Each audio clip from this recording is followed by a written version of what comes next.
Imagine a person who can spend 3 uninterrupted hours hunting a single bug in 10,000 lines of code. They can assemble a high-end gaming rig from loose parts without once checking the manual. But the moment they're asked to start the dishwasher, they squint at the buttons like they're encountering alien technology, waiting for you to step in and solve the problem. We all have areas where we struggle, but this specific brand of incompetence is highly selective. It vanishes at work or during a complex hobby and reappears exclusively in domains where being capable would lighten your load. When you step in to press that button, you're left carrying an invisible weight. You become the one who remembers everything and plans everything, while the person you live with drifts through the shared parts of life like a guest in their own home. Competence that switches off precisely where the benefit would flow to someone else reveals a deliberate direction the brain's wiring is pointed. It is a functional choice rather than a mechanical failure of the hardware. That small performance of helplessness at the kitchen sink is actually a quietly effective form of control, and once you name the pattern, it becomes impossible to unsee. For most people, this isn't a calculated plan. It's a strategy they slid into without choosing it. To see how that happens, we have to look at a famous psychological concept from the 1960s, learned helplessness. Researchers found subjects exposed to uncontrollable stress stopped trying to escape, believing helplessness was learned. Modern neuroscience overturned this. The brain defaults to zero control. The sense your actions change things requires constant cognitive effort, or you retreat to a passive default. Think about how this applies to a shared household. A partner fumbles a task. Maybe they fold the laundry into a wrinkled disaster or load the dishwasher so badly the dishes stay dirty. Watching them struggle, you eventually crack and step in to relieve the friction. Relief floods both of you as the demand vanishes. This provides a massive hit of reinforcement. Their brain learns a clear lesson.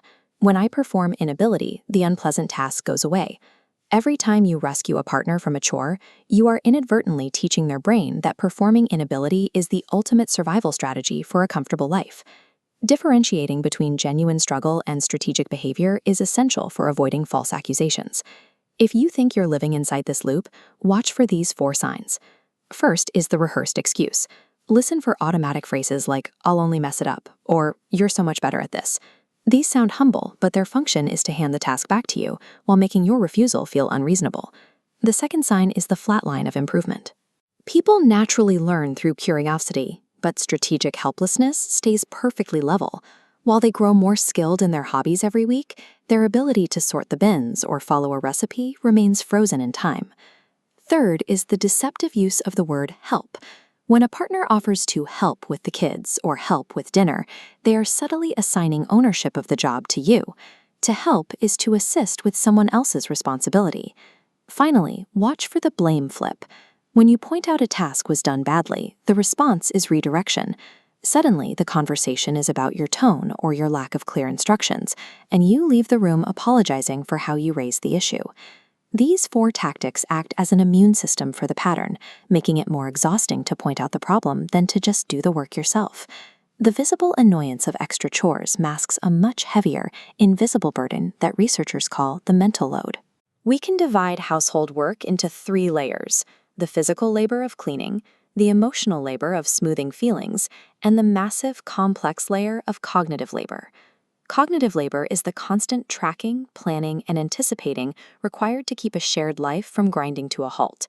It's knowing the medicine cabinet is empty before anyone gets sick and holding the entire logistical machine in your head at all times. Study after study shows that even when physical chores are shared, the cognitive weight continues to land overwhelmingly on one set of shoulders, often in a 70-30 split. This is the true price of weaponized incompetence, the permanent inability to ever turn off. You are trapped as the manager, the worker, and the quality control for an entire shared world. You might try to fix this by creating better charts or giving clearer instructions, but that only generates more cognitive labor for you to manage. The shift only starts when you refuse to absorb the friction. It requires you to allow the badly loaded dishwasher to run and let the unbooked appointment go unbooked. Every instinct you have will scream at you to just do it yourself and end the discomfort. But that discomfort is the only thing that can force the other person's brain to start reaching for the lever of control. Rescuing a capable person from a task they fumbled provides a masterclass in reinforcement. To dismantle the cycle, you must permanently resign as a reliable teacher of a bad lesson.